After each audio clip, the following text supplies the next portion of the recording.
Le 3 mars 2026 à 11h37 heure universelle, la pleine lune de la saison Poisson se perfectionne à 12 degrés de l'axe Poisson-Vierge. Alors on dit que c'est la pleine lune en Vierge parce que la lune est du côté Vierge et c'est là qu'on va la voir. Mais pour que nous ayons une pleine lune en Vierge, il nous faut quelque chose qui l'éclaire dans le soleil de l'autre côté. Donc on a le soleil à 12 degrés Poisson et cet axe prend énormément de force.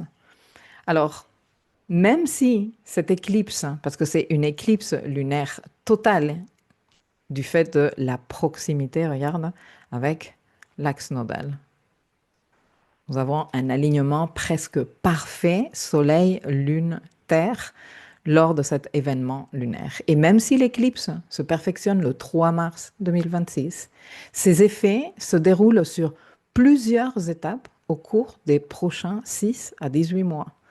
Et c'est une très mauvaise pratique que d'attendre que le jour même de l'éclipse, il se passe ou il ne se passe pas quelque chose, et que s'il se passe ou il ne se passe pas, alors l'éclipse a eu effet ou n'a pas eu effet. C'est vraiment une très mauvaise pratique. Là, on démarre un processus de compréhension, un processus de conscientisation, avec une très forte dimension évolutive karmique et presque de tournant de destin pour certaines personnes. Il va y avoir des révélations qui apparaissent progressivement à travers des prises de conscience importantes, hein, d'autant plus qu'on est dans une éclipse lunaire, ok? Des décisions qui mûrissent, des événements qui vont venir nous dévoiler des informations et nous, on va pouvoir relier les informations et puis des corrections nécessaires qui deviennent évidentes et qui s'imposent. Et je parle de correction parce que quand on est en train de parler d'éclipse, quand on a l'axe nodal, les nœuds lunaires très activés, ce qui est le cas pendant une saison d'éclipse, le tikkun de nous tous se fait plus palpable. Et avec notre tikkun, nous sommes venus corriger, nous sommes venus rectifier. Donc il y a des corrections nécessaires qui deviennent évidentes, qui se font évidentes, qui s'imposent presque dans certains cas. Et la vraie valeur donc de cette éclipse n'est pas dans l'instant, le jour ou l'heure à laquelle l'événement se fait, mais dans ce processus évolutif qu'elle déclenche au travers de ces prises de conscience, de ces révélations, de ces compréhensions. Mais je veux aller au-delà de ça. Parce qu'il n'y a pas, ah bon, bah, j'ai compris ce qui se passe et je persévère ou je continue à faire comme je faisais avant. Non, la vraie valeur, donc, d'une éclipse est non seulement les compréhensions et les conscientisations, mais ce que chacun de nous choisit d'en faire. Et bon, moi j'ai appelé cette lunaison d'épurée parce que c'est une éclipse, qu'elle est totale et qu'elle est de nœud sud en Vierge. Donc il y a énormément d'éléments qui nous disent ici, il y a une forte épuration à faire. Et dans cette carte que nous allons étudier ici rapidement, nous allons regarder les placements planétaires les plus importants et ce qui m'a interpellé. Et comme d'habitude, j'approfondirai dans la capsule qui suivra, qui est en audio et que tu trouves dans le dossier Live Mapping du programme Architecte de ma vie, au cas où tu serais en train de regarder cette vidéo sur YouTube. Alors, bon, déjà, prenons les basiques. C'est une éclipse lunaire, ok? Donc, la Lune, elle est éclairée par le Soleil et à un moment donné, elle est éclipsée totalement. Et puis, elle est rééclairée par le soleil. Donc, il y a comme une interruption d'un récit, d'un conditionnement, d'un automatisme en lien avec le code lunaire. Et le code lunaire est émotionnel. Le code lunaire est hérité. C'est en lien avec le passé, c'est en lien avec l'expérience que nous avons cumulée, c'est en lien aussi avec nos automatismes émotionnels, avec nos comportements qui sont impactés par ces automatismes. Et comme je te disais, ben, nous avons ici le Soleil et la Lune à 12 degrés, nous avons l'axe nodal à 8 degrés, presque 9 degrés, nous sommes dans une éclipse vraiment totale et cette fin d'un conditionnement lunaire, la fin d'une peur, la fin d'un schéma émotionnel, la fin d'une croyance conditionnée par un récit lunaire, un récit de l'enfant, du petit enfant qui vit en nous, qui est blessé, qui est immature, qui a peur de la vie de manière générale, parce qu'il est traumatisé par des événements antérieurs dans sa vie où il n'a pas su gérer. De toute façon, l'enfant lunaire n'est pas censé savoir gérer.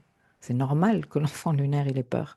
Ce qui n'est pas normal, entre guillemets, c'est que nous soyons toujours conditionnés par cet enfant et qu'il n'y ait pas une partie de nous adultes qui se soit manifestée pour dire non, ceci fait partie d'une expérience antérieure, mais je gère.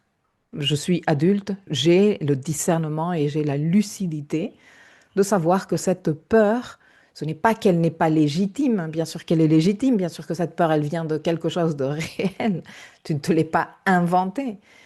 Mais le récit qu'il y a autour de cette peur ou de ce schéma émotionnel, de ce comportement, de ce conditionnement sous lequel tu es en emprise en ce moment, n'a plus le même contexte dans la réalité que lorsque tu as vécu l'expérience. Et ça, c'est un travail que nous sommes amenés à faire de manière régulière. Le truc avec les éclipses, c'est qu'elles nous poussent, tu vois, vers des situations où nous savons qu'il nous faut aller, où nous savons qu'il nous fait du bien, que ça participe, que ça fait partie de notre processus évolutif. Donc, il y a une dimension de nous qui dit oui, oui, mais tout à fait, il me faut faire ça, c'est de ça dont j'ai besoin, il faut que j'apprenne à poser des limites, il faut que j'arrête d'être dans le perfectionnisme toxique.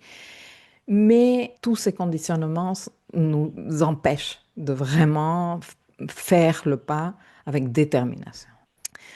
Donc, la question ici à se poser, la première question, c'est quelle est l'expression lunaire en vierge?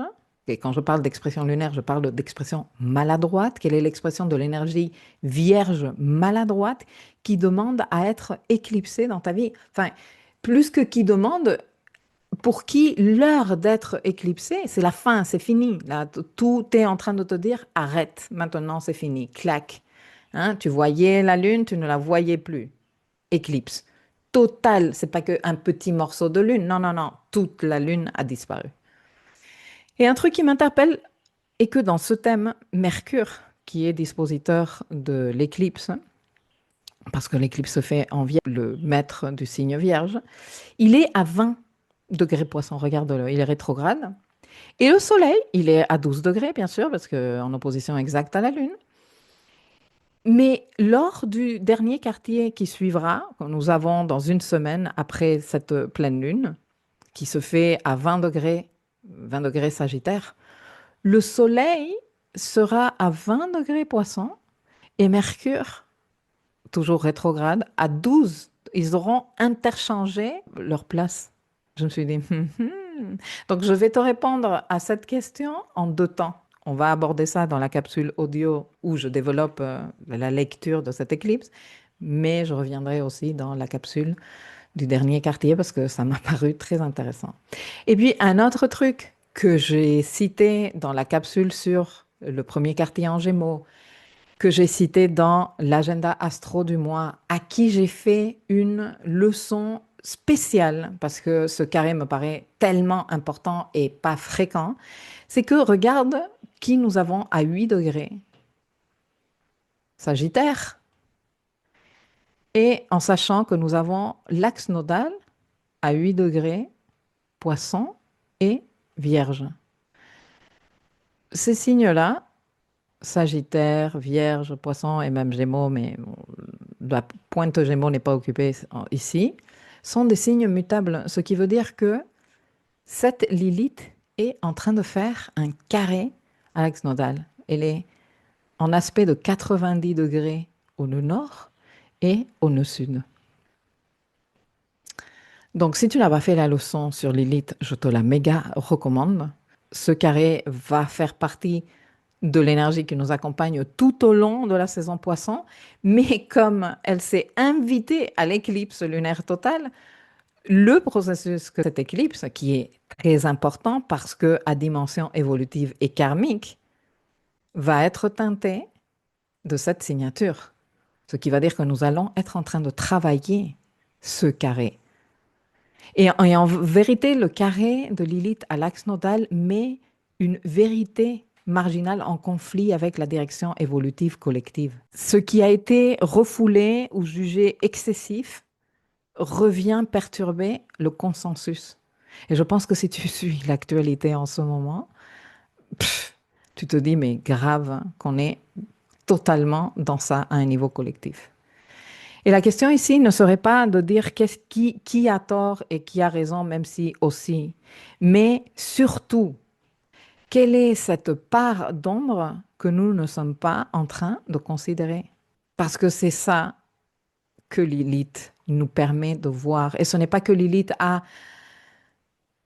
comment dire, une capacité révélatrice, parce que non, Lilith est insaisissable et ce n'est pas un code du tout de lumière. Mais disons que Lilith nous permet de ressentir, qu'elle expose d'une certaine façon des situations qui ont été tenues dans l'ombre. Et ce carré nous demande de choisir une intégrité lucide. Et avec ce carré, compte tenu du fait qu'il se tient en plus en pleine éclipse lunaire totale en Vierge et que l'axe Poisson-Vierge est activé, il devient sans doute évident qu'il faut dire adieu, pas à tout à l'heure, pas on se revoit bientôt ou pas je vais essayer de changer. Non, non, adieu à un ancien mode de vie, à des habitudes qui nous fatiguent, qui nous rendent malades ou qui ne nous apportent plus rien. Et ça peut être des habitudes de santé, mais ça peut être aussi des habitudes d'anxiété. Ça peut être des habitudes de contrôle. Ça peut être des habitudes d'hypervigilance.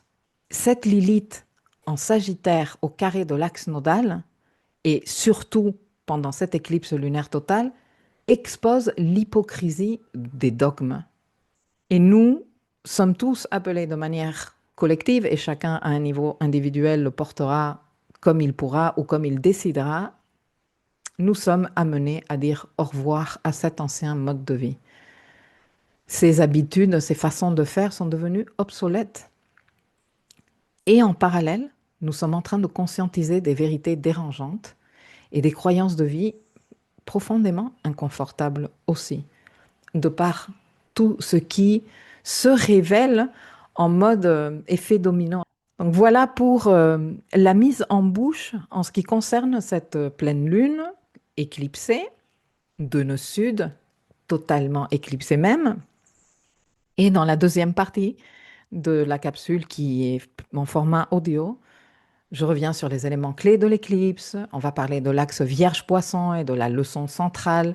Celle-ci n'est pas la première éclipse en Vierge. Ça fait un moment que nous sommes en train d'avoir des ping, ping, ping, des éclipses d'un côté et de l'autre. Donc, les éléments ne sont pas non plus nouveaux, mais ça fait du bien de pouvoir relier les informations. Non? Nous allons également évoquer les effets personnels et les effets collectifs. Et je vais surtout aborder le symbole sabian du degré 12 à 13 de la Vierge, parce que c'est le degré qui est concerné et qui est très puissant niveau symbolique. Ce degré dit un homme d'état puissant surmonte un état d'hystérie politique. Et la description qui suit dit pouvoir de la personnalité comme incarnation des idéaux subconscients du collectif, sublimation des motifs, transmutation des énergies. Je trouve ce degré symboliquement rattaché à la réalité que nous sommes en train de vivre en ce moment. Et quoi que ce soit que nous soyons en train de vivre exactement autour du 3 mars, parce que bon, moi je fais ce contenu avec un peu d'anticipation, donc je ne suis pas exactement à la virgule près au moment où l'éclipse se fait, mais bon, on se le racontera, nous demande de devenir l'adulte dans la pièce. Moi, je ne sais pas qu'est-ce qui va être d'actualité à ce moment-là. Au moment où j'enregistre ce contenu, nous avons déjà pas mal d'informations de ouf là dans le cirque de la 3D, mais je ne serais pas surprise que ça prenne encore plus d'ampleur. Cessons de réagir à l'agitation émotionnelle collective et incarnons une autorité intérieure lucide et responsable, messieurs, mesdames, que nous avons un Saturne en bélier, déjà définitivement entré en bélier. Alors oui, on est en plein processus de rétrogradation avec Mercure. Il nous reste encore plein de trucs à comprendre. Nous n'avons même pas eu à ce stade la conjonction Mercure-Soleil. Ça va venir. Et nous sommes en train de terminer de faire le point sur les importants mouvements que nous avons eus en Poisson, qui sont essentiels pour que nous puissions faire quelque chose de qualité avec cette conjonction qui, à cette date-là, s'est déjà tenue parce qu'elle s'est perfectionnée le 20 février, mais que, comme je le dis toujours, ce n'est pas le 20 février qu'une énergie graine va te donner des fruits. Alors, que sommes-nous en train de faire avec ces deux énergies? Bon, tout dépend de ce que nous sommes en train de terminer de comprendre ici en Poisson. Et pour cela, je te renvoie vers le guide de Saturne en Poisson que j'ai fait ultra détaillé, mais surtout le workbook qui fait plus de 30 pages de clôture de ce transit où je t'accompagne pas à faire ton bilan du transit de Saturne en Poisson. Avec la rétrogradation de Mercure dans ce signe, c'est vraiment un outil idéal pour que tu termines de comprendre ce qui s'est joué ici et que tu puisses donc clôturer ici et venir honorer ce qu'il y a à honorer ici qui est très puissant, mais très puissant. Et avec le degré Sabian qui accompagne cette éclipse lunaire, je me dis, waouh, on ne peut pas être plus on point. Donc voilà, pour la mise en bouche, maintenant oui, j'arrête ici et je te dis à tout de suite dans la capsule audio ci-dessous. Ou si pour toi c'est suffisant et que tu vas en rester ici, eh bien à une prochaine dans une autre capsule vidéo. Et bonne éclipse à toi.